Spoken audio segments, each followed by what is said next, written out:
You are listening to the Empowering Working Moms podcast, Real Talk with Dr. Prianca Naik, a show to help professional moms in survival mode to take hold of their lives and thrive. If you're ready to take powerful action to create your best life, then this is the show for you. I'm your host, Dr. Prianca Naik, board-certified internal medicine physician and certified life coach. Now let's get to it and dive in.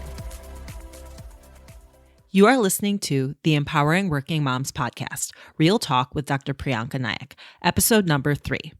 Hello, welcome to today's episode, and thank you so much for joining me. I'm thrilled you're here. Today I want to talk about not wasting our precious time and energy. Before I dive in, I want to ask you, do you ever feel like you're totally drained and depleted? Like you're exhausted and have a hard time prioritizing yourself? Like you're losing yourself? Well, work is hard. Being a mother is hard. Take both of those, combine them together, and it is pretty damn trying. Because being a mother is common and so many women are moms, maybe it seems like an ordinary job. But it is far from that, as we know, and we definitely don't get enough credit or gratitude. Because so many women are mothers, maybe it seems like it should be easy or we should be nonchalant about it. But in fact, it's a lot of pressure. In this day and age, with the internet and freely flowing information, standards are a lot higher than when our parents were raising us. Raising and nurturing children is one of the most important jobs in this world. And yet, we do it along with an income-producing job. Some mornings, I find myself asking myself, why do I feel so exhausted? And then I realize, well, it's life. Life can be exhausting. So why we feel exhausted? Here are some reasons. We want to be everything to everyone. Number 2, we put the needs of others in front of our own. Number 3, perhaps we have a draining job and it bleeds into our home life. Number 4, we may have a difficult spouse, boss, or parent. We may have a sick parent. 5, we fail to care for ourselves. 6, we are going through a major life transition, such as moving, a job change, a divorce, a pregnancy, or a new child. Yes, life can be tough, but we are fucking fierce. We can do hard things. Think of all that you've achieved up until now. Take a minute to write down 5 hard things you've done in the past year, and then celebrate it. Definitely take time to do this. I promise it'll give you a boost. Now I want to dive into the solutions for the 5 problems I mentioned. Issue number 1, being everything to everyone. Well, we can't. We just can't. I want you to really absorb that one. We have to pick our priorities. Let's say we decide partner and kids. And even when we want to help them, we must take care of and love ourselves in order to have energy to do so. Self-care. Well, there's a buzzword. I want to address self-care because spa days, massages, bubble baths, a glass of wine, or hot tea are all good and well, but there is so much more to self-care than that. The way to truly give to oneself is through mind management and self-love. And in terms of managing the mind, shifting how we see the world is critical. When something bad happens, ask yourself, how is this situation serving me? How is this situation propelling me in the right direction to where I want to go? Even though the tough time or bad news may not seem helpful at all, we can ask ourselves these questions. Issue number 2, we put the needs of others in front of our own. The solution to this is loving ourselves and getting rid of people-pleasing tendencies. I'll address people-pleasing in episode number 4. Self-love. There's a concept. It's funny. I have 2 children under the age of 5, and they love themselves so much. It's really remarkable. My baby loves seeing herself in the mirror. My 4-year-old is so proud of himself. I believe we're born loving ourselves. But unfortunately, life circumstances, high standards, not good enoughness are often shoved down our throats in our childhoods. And self-love seems like such a stretch. I read a book called Love Yourself Like Your Life Depends on It by Kamal Ravikant and it changed my life. He talks about loving ourselves in whatever way that means. Well, how about having respect and love for ourselves to not allow people to talk to us in a demeaning way? I realize that self-love is a key to fulfillment and happiness. I will dive deeper into this concept in a future episode, but for now I'll say, as unnatural as it may feel, we must embrace ourselves for who we are and love ourselves unconditionally as we would our own children. As cheesy as this may sound, I challenge you to hold your hand on your chest and tell yourself, I love myself, every day. Practice this and see how you feel. Because unfortunately, self-love as an adult no longer comes naturally. We can take a cue from our young children. The more we practice, the more it will become second nature. And in terms of people-pleasing and taking care of others are concepts that are deeply drilled into many of us. I was specifically taught in middle school by both my grandmother and my mother to not be selfish. And I realized as I got older, I ended up harming myself at times trying to do this. I would cause a lot of stress for myself, bending over backwards for others. So we really have to reevaluate helping others at our own expense, because this often leaves us feeling depleted. Again, I will get into this in a future episode. In fact, in episode 4, I talk about people-pleasing. On to issue number 3. We have a draining job and it bleeds into our home life. Well, I can speak for medicine. In medicine, we are constantly helping people. We are giving, so of course it can be draining. This can often be while sacrificing our own happiness or mental stability. And often we aren't treated well or we are disrespected, and this can be tiring as well. Boundaries are key in combating this, along with time management. Boundaries of not taking a patient's or family's disrespect. Many of us may be used to getting dumped on at work, but really, we don't have to take it. We aren't victims of our jobs. And in fact, we can empower ourselves to take control of our own life experience.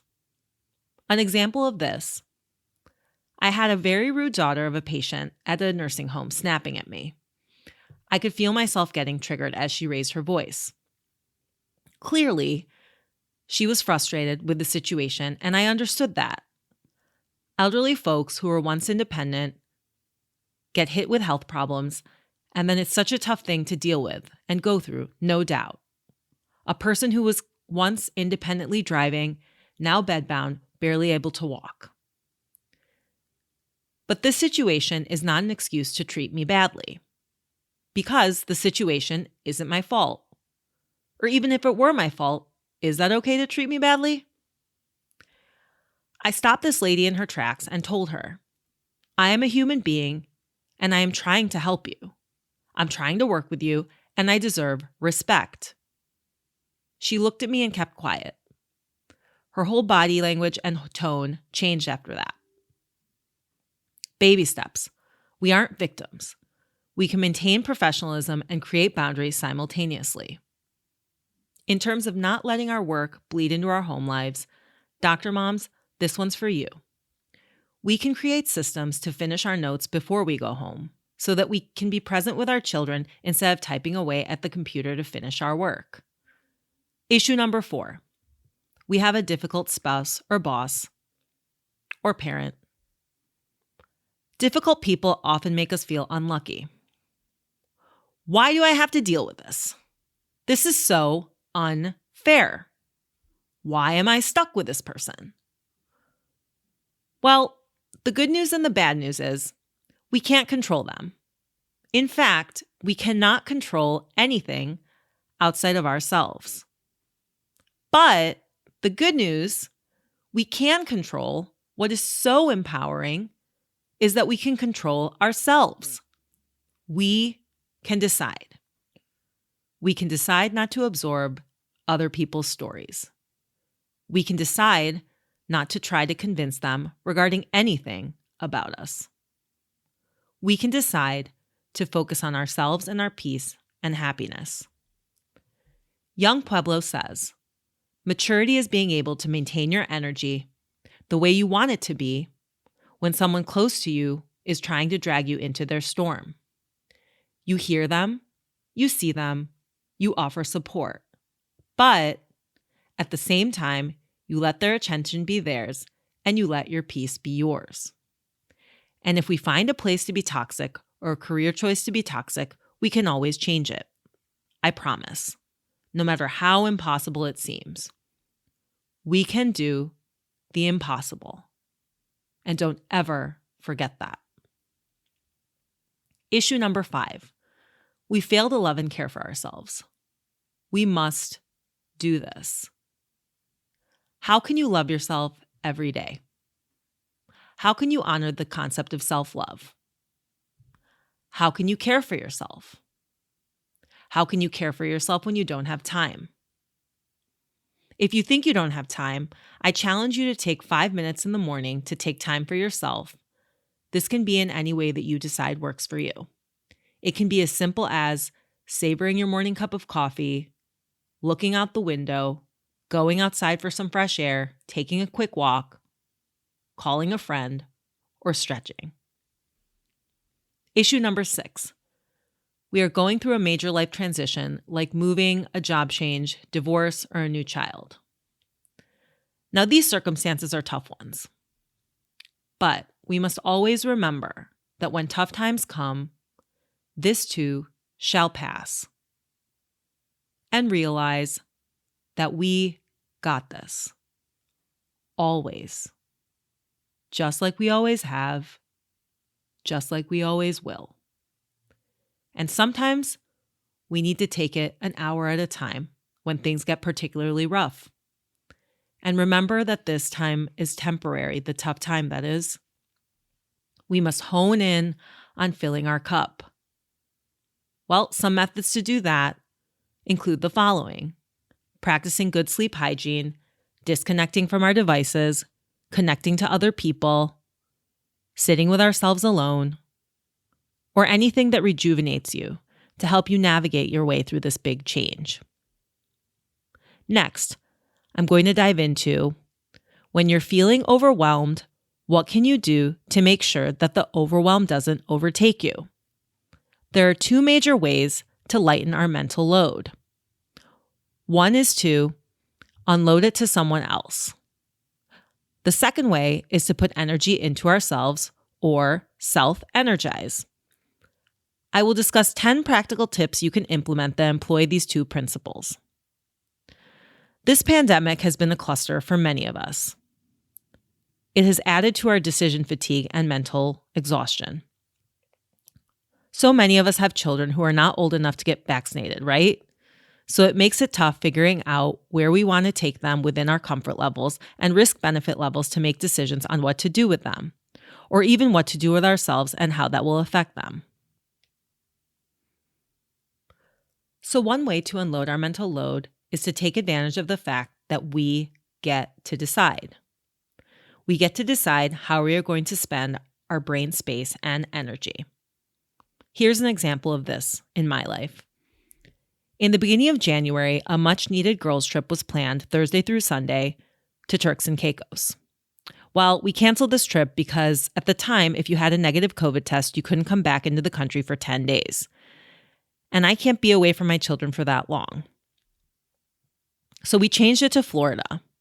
I was very much looking forward to this rest, relaxation, and gossip trip with my closest medical school girlfriends. And of course, as always, my son was sick and had been sick. I was afraid that if he had COVID, he would have given it to my parents who were going to watch him, but I needed this trip. So I decided to assume the best, not catastrophize, and not expend my mental time and energy worrying. On one hand, if I had catastrophized that my kid had COVID, even though we all had it already, I could assume I would have to cancel the trip. Or if he had it and he tested negative, my dad, who was helping to watch him, would also get COVID and maybe die, worst case scenario. However, my dad was boosted and had also already had COVID, which left me with the decision of whether I should cancel my trip. My game plan boiled down to watching and waiting, which we all do all the time. Even though a lot of times when unknowns present themselves, we behave as though it's a shock, and we feel thrown off kilter. But practicing dealing with these situations can throw us off less and less over time. And the conclusion of that story was, my kids were fine, my dad was fine, I went on the trip and had an awesome time. Again, the unknown is pretty much all of life. So we need to cultivate a system to deal with it so it doesn't bother us. How can we handle the unknown so it doesn't drive us nuts? Well, we have the power. So we can decide how much time we are going to spend stressing over a given situation. We can decide what we want to happen or hope will happen. We can decide to focus on the positive possibility instead of the negative because we can't control the outcome. But we can control our lens on a given situation. So in my situation, I decided that my kid was going to feel okay, that the illness wasn't COVID since we'd already had it, and assumed the best so it wouldn't ruin my moments leading up to my departure date. Often we prepare for the worst in advance, but this really doesn't add anything. And in fact, it detracts by spending our precious time and energy. So, by focusing on a positive possibility, we lose absolutely nothing. And, in fact, we gain time, energy, and a positive attitude. Now, I'm going to address how to self-energize in order not to be mentally drained. How can we do this? 1. Write down a list of our priorities at work, with ourselves, at home, in the bigger picture. Keep that list in a visible place. It doesn't matter who sees it and judges. Funnily enough, I'll admit that used to embarrass me. What if someone sees my motivational posts? Someone meaning my husband. Well, it doesn't freaking matter. 3, take time. It can be even 5 to 10 minutes for yourself every day. On the busiest of days, this can be savoring your morning cup of coffee like I mentioned before. I like to do that. Or 10 minutes of meditation. 4, create more free space in your days. This one is a tough one with busy jobs, meal planning, kids' activities, relationship nurturing, parties and gatherings now that COVID seems to be calming down. But we can actually decide to create free space in our days. I find when I'm feeling rushed and have no breathing space, I feel exasperated and bogged down. I have a loose rule to not do more than one activity with friends a week, and to have one thing I can look forward to weekly, which may or may not include that. Overscheduling is something I had struggled with pre-pandemic. Then it was done for me and I could breathe. I find activities creeping back in, and I now have to go back to being conscious about it. The more breathing room I have, the lighter I feel. 5, journaling or getting out the stress. Journal for 5 minutes a day to get out your woes and leave them on the paper. Or you can call a friend if you need to get it out. This can be really helpful. 6, ask for help. From friends, from family, from a professional. Or you can outsource tasks that you don't bring you joy and put some work in. Find a trainer or therapist or coach. Invest in yourself and the payoff can be priceless. 7, exercise. A 5 to 10 minute walk or jog can boost endorphins and energize you. 8, get a good night's sleep. Here are some tips for sleep hygiene. Create a bedtime, set an alarm for that time. Make a no devices 15 minutes before bed rule for yourself. Get ready for bed well in advance. Give yourself some time to decompress. Journal before bedtime if you're the kind of person who stays up worrying. Put all your worries down on a sheet of paper. Avoid late caffeine. 9, schedule fun. This is a big one. People forget to have fun. In the grind of daily life, it can be so easy to focus on the tasks, focus on the negative, and not have fun. 10, soak in the small moments. Kids, jokes, smiles, laughs, candor. There are so many things to enjoy and soak in, and especially with children, they're transient. Remember in episode 1, I talked about living a life with intention? If you haven't listened to it, definitely take the time to do so. We have to live life consciously. We must put some effort into this life, and if we do so, contentment, happiness, a sense of fulfillment, it's all right there for us. It's all right there for the taking. We can create energy for ourselves and combat our sense of physical and mental exhaustion. We have the power to create our dream life, one baby step at a time. Go out there and try the above methods, folks. Let me know if it works for you. You can check out the show notes if you're a visual learner and print out the tips. I'll talk to you next time. Thank you for listening to this episode of the Empowering Working Moms podcast, Real Talk with Dr. Prianca Naik. If you are ready to get unstuck and out of survival mode to live your best life, I want to invite you to book a free 30-minute consultation call with me. To get started, visit priankanaikmdcoaching.as.me. Link in the show notes.